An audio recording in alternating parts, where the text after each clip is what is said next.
सर्वस्वरूपे सर्वेश्वर शक्ति समन्विते भविस्त्राहि नो दुर्गा देवी नमस्तुते। राजा जन्मेजय ने कहा, तुझ पर श्री हरि ने भगवती जगदम्बा का यज्ञ किया है, प्रसंग में विस्तार से सुन चुका।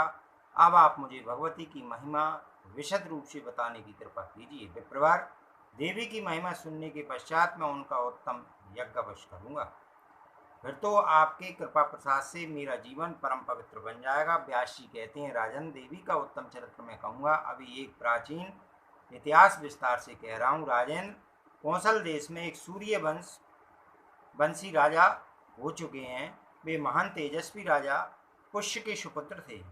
उनका नाम ध्रुव संधि था। वे बड़े धर्मात्मा, सत्यवादी, पवित्र व्रत का पालन करने वाले और आश्रम धर्म के पूरे समर्थक थे। समृद्धिशालिनी अयोध्या उनकी राजधानी थी। राजा ध्रुव संधि के शासनकाल में ब्राह्मण, क्षत्रिय, वैश्य, शूद्र एवं अन्य सभी अपनी अपनी जीविका में तत्पर रहकर धर्म पूर्वक जीवन व्यतीत करते थे। उनके राज में कहीं भी चोर, चुगलखोर, धूर्त, पाखंडी, कृतघ्न और मूर्ख मनुष्य नहीं बसते थे। कुरुश्रेष्ठ, इस प्रकार राजा ध्रुव संधि की जीवनचर्या चल रही थी। उनके दो स्त्रियां थीं जो बड़ी सुंदर एवं स्वामी की इच्छा पूर्ण करने में सदा तत्पर रहती थीं। राजा की एक धर्मपत्नी का नाम मनोरमा था। वह रानी अत्यंत सुंदर एवं विदुषी थी। दूसरी रानी लीलावती थी। वैसे ही रूप और गुणों से संपन्न थी। राजा ध्रुव संधि उन पत्नियों के साथ नाना प्रकार के गृहों, वनों, पर्वतों, बावलियों, राजमहलों में रहकर आनंद का अनुभव करते थे। उनकी रानी मनोरमा ने शुभ घड़ी में एक उत्तम पुत्र उत्पन्न किया। उस लड़के का नाम सुदर्शन रखा गया। उसके शरीर में सभी राजोचित चिन्ह वर्तमान थे। दूसरी रानी लीलावती ने भी 1 महीने बाद सुंदर पुत्र का प्रसव किया। उस समय शुभ ग्रह का दिन और शुक्ल पक्ष था। राजा ध्रुव संधि ने दोनों कुमारों के जात कर्म आदि संस्कार किए। पुत्र जन्म के आनंद उत्सव में ब्राह्मणों को प्रचुर संपत्ति बांटी गई। राजन, महाराज ध्रुव संधि उन दोनों के प्रति एक समान प्रेम रखते थे। लाड़ प्यार में उन्होंने कभी भी भेदभाव नहीं रखा। उन परम तपस्वी महाराज ने बड़ी प्रसन्नता से अपने वित्त के अनुसार विधि पूर्वक दोनों कुमारों का चूड़ाकरण संस्कार किया। मुंडन हो जाने पर उन दोनों सुंदर कुमारों ने राजा के मन को मोहित कर लिया। खेलते समय वे बालक सभी के मन को मुग्ध कर देते थे। उन दोनों कुमारों में सुदर्शन बड़ा लड़का था। लीलावती के सुंदर पुत्र का नाम शत्रुजित था। उसकी बोली बड़ी मधुर थी। मधुरभाषी और अत्यंत सुंदर होने के कारण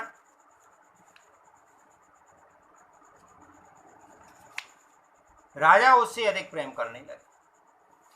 प्रजाजनों तथा मंत्रियों का भी वह कुमार विशेष प्रेम पात्र बन गया। शत्रुजित के गुणों के कारण राजा ध्रुव संधि की जैसी उसमें प्रीति थी, वैसी प्रीति मंद भाग होने के कारण सुदर्शन में न रही। इस प्रकार कुछ समय व्यतीत हो जाने पर शिकार में सदा प्रेम रखने वाले महाराज ध्रुव संधि एक दिन वन में गए। राजा भयंकर जंगल में शिकार खेल रहे थे। इतने में झाड़ी से महान रोष में भरा हुआ एक सिंह बाहर निकल आया। पहले तो उन नरेश ने तीखे बाणों से उस सिंह का मुंह छेद दिया, जिससे वह अत्यंत कुपित होकर राजा को सामने देखते ही मेघ की भांति अत्यंत गंभीर स्वर में गरज उठा। उसकी क्रोध अग्नि धधक उठी थी। अतः पूंछ ऊपर उठाकर गर्दन के लंबे बालों को फहराता हुआ राजा ध्रुव संधि को मारने के लिए आकाश से कूद पड़ा। महाराज ने सिंह को सामने आते देखकर तुरंत दाहिने हाथ में तलवार और बाएं हाथ में ढाल उठा ली। आगे डट गए मानो कोई दूसरा सिंह ही हो। नरेश के जितने सेवक थे वे भी सबके सब क्रोध में भरकर सिंह पर पृथक पृथक बाण चलाने लगे। चारों ओर से हाहाकार मच गया। रोमांचकारी लड़ाई छिड़ गई। एक बार वह भयानक सिंह राजा पर टूट पड़ा। ऊपर झपटा देख ध्रुव संधि ने उस पर तलवार की चोट की। फिर भी उस सिंह ने अपने तीखे नखों से झपट कर राजा को चीर डाला। अब सिंह के नखों से छत विछत होकर राजा जमीन पर गिर पड़े और उनकी श्वास की गति बंद हो गई। सैनिकों में चिल्लाहट मच गई। उन लोगों ने फिर अनेकों बाण सिंह पर मारे, जिससे राजा की भांति वह सिंह भी वहीं प्राणों से हाथ धो बैठा। सैनिक राजधानी में लौट आए और उन्होंने प्रधानमंत्रियों को उस दुर्घटना की सूचना दे दी। महाराज ध्रुव संधि की मृत्यु सुनकर सभी श्रेष्ठ मंत्री वन में गए और उनके मृत शरीर का दाह संस्कार कराया। वशिष्ठ जी ने परलोक में सुख पहुंचाने वाली सारी पारलौकिक क्रियाएं वहीं विधि पूर्वक संपन्न कराई। तदंतर प्रजावर्ग, मंत्रिमंडल और मुनिवर वशिष्ठ सबके सब सुदर्शन को राजा बनाने के लिए आपस में विचार करने लगे। प्रधानमंत्री ने कहा, ये राजकुमार सुदर्शन महाराज की धर्मपत्नी मनोरमा के पेट से उत्पन्न है। ये बड़े शांत स्वभाव और सभी शुभ लक्षणों से संपन्न है। बालक होने पर भी धर्मात्मा राजकुमार गद्दी का अधिकारी समझा जाता था है। जब सभी वयोवृद्ध मंत्रियों ने यह राय निश्चित कर ली, तब समाचार पाकर उज्जैन का राजा युधाजित यथाशीघ्र अयोध्या आ गया। राजा ध्रुवसंधि के मर जाने पर उनकी रानी लीलावती ने अपने पिता युधाजित को समाचार दे दिया था, जिसे सुनकर अपने दोहित्र शत्रुजित का हित साधन करने के विचार से उज्जैनी पति का आगमन हुआ था।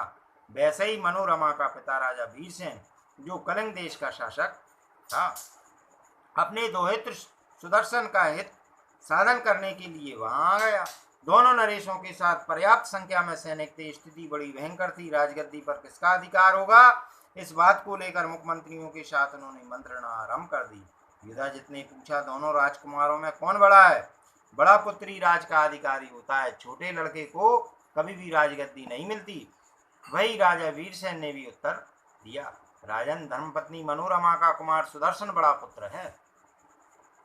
इस बड़े पुत्र को ही राज्य मिलना चाहिए, जैसा कि मैंने धर्मज्ञ पुरुषों के मुख से सुना है। तब युधाजित ने फिर कहा, अजी नहीं, यह दूसरा कुमार शत्रुजित गुणों के कारण ज्येष्ठ है। राजोचित चिन्हों से युक्त होने पर भी सुदर्शन वैसा नहीं माना जा सकता। वीरसेन और युधाजित दोनों नरेश बड़े स्वार्थी थे। उनमें परस्पर विवाद छिड़ गया। अब उस कठिन परिस्थिति में कौन किसका संदेह दूर करने को समर्थ हो सकता था? युधाजित ने मंत्रियों से कहा, निश्चय ही तुम लोग अपना स्वार्थ सिद्ध करना चाहे तो वो तुम्हारी इच्छा है कि सुदर्शन को राजा बनाकर उनका धन हड़प लें। व्यवहार से तुम लोगों का यह दूषित विचार मैं समझ गया। सुदर्शन ने शत्रुजित अधिक बलवान है, अतः राजा के आसन पर वही बैठे, ऐसी तुम लोगों की सम्मति होनी चाहिए। मेरे जीते जी गुणों में बड़े राजकुमार को छोड़कर गुणहीन छोटे को कौन राजा बना सकता है, जबकि उसके साथ सेना भी सहयोग देने को तैयार है।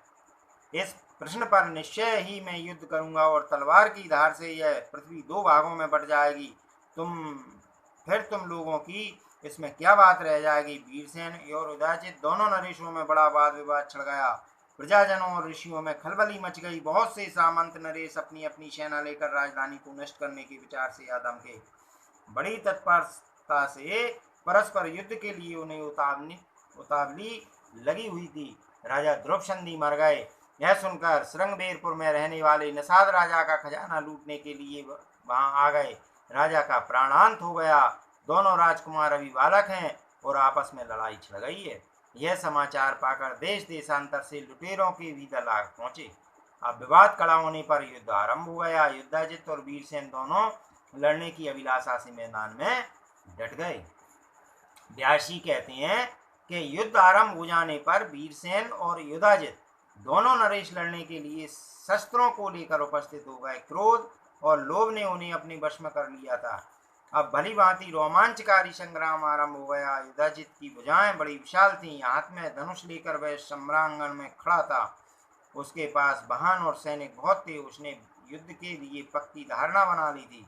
राजा वीरसेन इंद्र के समान तेजस्वी था। युद्ध करना क्षत्रियों का धर्म है, यह सोचकर अपने दोहित्र का कल्याण करने के विचार से सैनिकों के साथ वह युद्ध भूमि में उपस्थित था।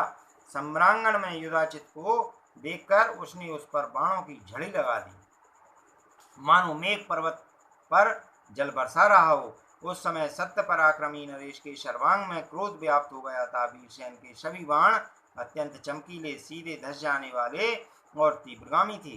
राजा ने उन बाणों से युधाजित को ढकसा दिया। साथ ही युधाजित के फेंके हुए बाणों के सिके उसने अपने नाराजों से टुकड़े टुकड़े भी कर दिए। हाथी, घोड़े और रथों से खचाखच भरी हुई वह युद्ध भूमि अत्यंत विशाल रूप धारण किए हुई थी। देवता, मुनि और मानव भयंकर दृश्य देख रहे थे। तुरंत कौवे और गीद आदि पक्षी मांस खाने की अभिलाषा से आ पहुंचे और उनसे वहां का आकाश ढकसा गया। उस युद्ध में इतने हाथी, घोड़े और वीर कटे थे कि उनके रुधिर से एक भयंकर नदी बह चली। वह अत्यंत आश्चर्यमयी नदी ऐसी जान पड़ती थी कि मानो यमलोक के मार्ग में प्रवाहित बैतरणी नदी पापी मनुष्यों के सामने अत्यंत डरावनी दिख रही थी। तीव्र धार के वेग से कटे हुए तट वाली उस नदी में मनुष्यों के केशयुक्त बखरे मस्तक खेलने वाले बालकों द्वारा यमुना में फेंके गए तुम्बी फल के समान प्रतीत हो रहे थे। युद्ध भूमि से इतनी अधिक धूल उड़ रही थी कि आकाश में विचरने वाले सूर्य छिप जाते और रात्रि का दृश्य उपस्थित हो जाता था। फिर वही धूल जब रुद्र के अथाह सागर में सन जाती तो पुनः सूर्य उगकर चमकने लगते थे। तदंतर उस घमासान युद्ध में राजा युधाचित ने अपने तीखे एवं अत्यंत भयंकर अनेक बाणों से वीरसेन पर वार किया। बाणों के भीषण आघात से राजा वीरसेन निष्प्राण होकर सदा के लिए भूमि पर सो गए। उनका मस्तक धड़ से अलग हो गया था। उसकी सेना मर खप चुकी थी। जो बचे थे वे सभी चारों ओर भाग चले। पिताजी ने रणांगन में शरीर त्याग दिया। यह समाचार सुनकर मनोरमा भय से घबरा उठी। उस समय पिता के बैर की बात उसे बार बार याद आ रही थी। उसने सोचा, अवश्य ही नीच युद्धाचित राज के लोभ से मेरे बालक पुत्र को भी मार डालेगा, क्योंकि वे बड़ा ही पापी है। क्या करूं, कहाँ जाऊं? पिताजी युद्ध में काम आ गए। पतिदेव ने पहले ही शरीर त्याग दिया और अभी मेरा यह पुत्र बिल्कुल बालक है। लोभ में असीम पाप भरा हुआ है। उस नीच लोभ ने किसको अपने वश में नहीं किया। उसने अविष्ट को जाने पर श्रेष्ठ राजा भी कौन सा बुरा कर्म नहीं कर सकता। लोभी प्राणी पिता, माता, भाई, गुरु एवं अपने बंधु बांधवों को भी मार डालता है। इस विषय में कुछ भी अन्यथा विचार नहीं किया जा सकता।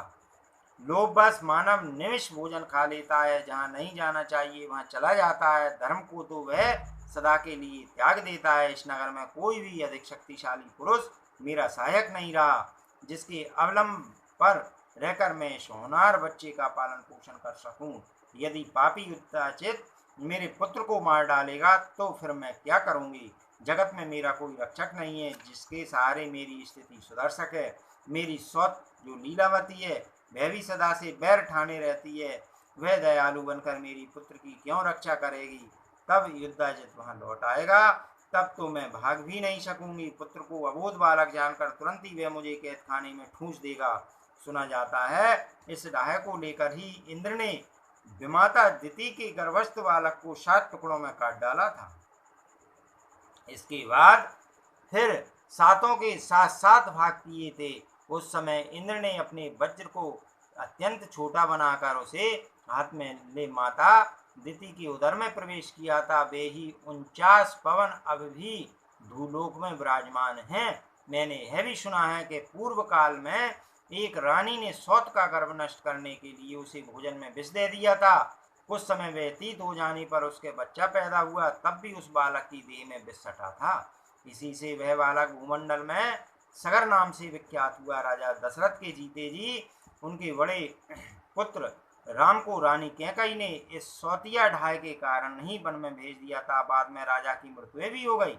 बेचारे मंत्री जो मेरे पुत्र सुदर्शन को राजा बनाना चाहते थे पराधीन है। अब उन्हें निश्चय युधाजित के अनुकूल होकर रहना पड़ेगा। मेरा भाई वैसा सूरवीर है नहीं जो इस बंधन से मुझे मुक्त कर सके। अहो देव की प्रेरणा से यह महान कष्ट मुझे प्राप्त हो गया। फिर भी उद्योग तो सर्वथा करना ही चाहिए। फल सिद्धि भगवान की कृपा पर निर्भर है। अतः अब मुझे तुरंत इस बच्चे की रक्षा के उपाय में लग जाना चाहिए। इस प्रकार मनी मन विचार करके उस असहाय मनोरमा ने प्रधानमंत्री विल्लभ को, उसकी दरबार में बड़ी प्रतिष्ठा थी तथा जो सभी कार्यों में परम प्रवीण था, बुलवाया। विल्लभ के आने पर वह उसे एकांत में ले गई और बच्चे का हाथ पकड़कर आंखों से आंसू गिराती हुई अत्यंत दुखी होकर दीनता पूर्वक कहने लगी, मंत्री जी, मेरे पिताजी संग्राम में काम आ गए। मेरा यह पुत्र अभी बिल्कुल बच्चा है और दोषी राजा युधाचित बड़ा बली है। अब इस कठिन परिस्थिति में मुझे क्या करना चाहिए, बताने की कृपा कीजिए। यह सुनकर मंत्री विल्लभ ने मनोरमा से कहा, अब इस स्थान पर कदापि नहीं रहना चाहिए। हम लोग काशी के पास वन में चलें। वहाँ सुबाहु नाम से विख्यात मेरे मामा रहते हैं। उनके पास अटूट संपत्ति है, बल में भी वे बहुत बढ़ चढ़कर हैं। वहाँ वे हमारी रक्षा कर लें। मेरे मन में राजा युधाचित से मिलने की इच्छा है। यूँ कहकर आप नगर से निकलें और रथ पर बैठकर यात्रा कर। अब इसमें विलंब नहीं करना चाहिए। मंत्री विल्लभ के इस प्रकार कहने पर रानी मनोरमा एक दासी और मंत्री विल्लभ को साथ लेकर रथ पर बैठी और नगर से बाहर निकल चली। उस समय वह वैसे घबराई हुई थी, मन पर दुख के बादल उमड़ रहे थे। उसकी दीनता की सीमा न थी। पिता का मृत्यु विषयक दुख मन को बथ रहा था। युधाचित से मिलने के बाद मनोरमा ने शीघ्रता पूर्वक पिता का दाह संस्कार किया। भयभीत होने के कारण उसके सभी अंग कांप रहे थे। फिर वहां से चलकर 2 दिनों में वे गंगा के तट पर पहुंची। रास्ते में बहुत से डाकू निषाद आदम के और जो कुछ उनके पास धन था सब कुछ क्रूरों ने छीन लिया और वे रथ को भी लेकर भाग चले। रानी मनोरमा के शरीर पर एक अच्छी साड़ी बची थी, उसके नेत्र निरंतर जल गिरा रहे थे। उसने दासी का हाथ पकड़ा और बच्चे को लेकर गंगा के तट पर गई। वैसे अत्यंत घबरा कर वह तुरंत नाव पर बैठी और पुण्य सलीला गंगा को पार करके चित्रकूट पहुंच गई। डर के कारण व्याकुल होकर वह तुरंत भारद्वाज जी के आश्रम में चली गई। वहां बहुत से तपस्वियों को देखकर उसका भय दूर हो गया। तदंतर मुनिवर भारद्वाज ने मनोरमा से पूछा, शुचि स्मिते, तुम कौन हो? किसने तुम्हें स्त्री रूप से स्वीकार किया है और क्यों इतना दुख सहकर तुम यहाँ आई हो?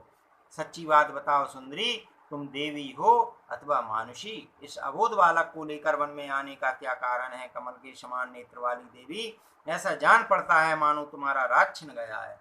मुनिवार भरद्वाज के यूं पूछने पर रानी मनोरमा कुछ भी उत्तर न दे सकी। उसे दुख से महान संताप हो रहा था, आंखों से जल की धारा बह रही थी। उसने मंत्री विल्लभ की ओर संकेत कर दिया। तब विल्लभ ने मुनि से कहा, एक प्रधान नरेश ध्रुव संधि थे, उन्हीं की ये धर्मपत्नी है, उनका नाम मनोरमा है। महाराज, ध्रुव संधि बड़े पराक्रमी थे, सूर्य वंश में उनका जन्म हुआ था। सिंह द्वारा उनकी जीवन यात्रा समाप्त हो गई।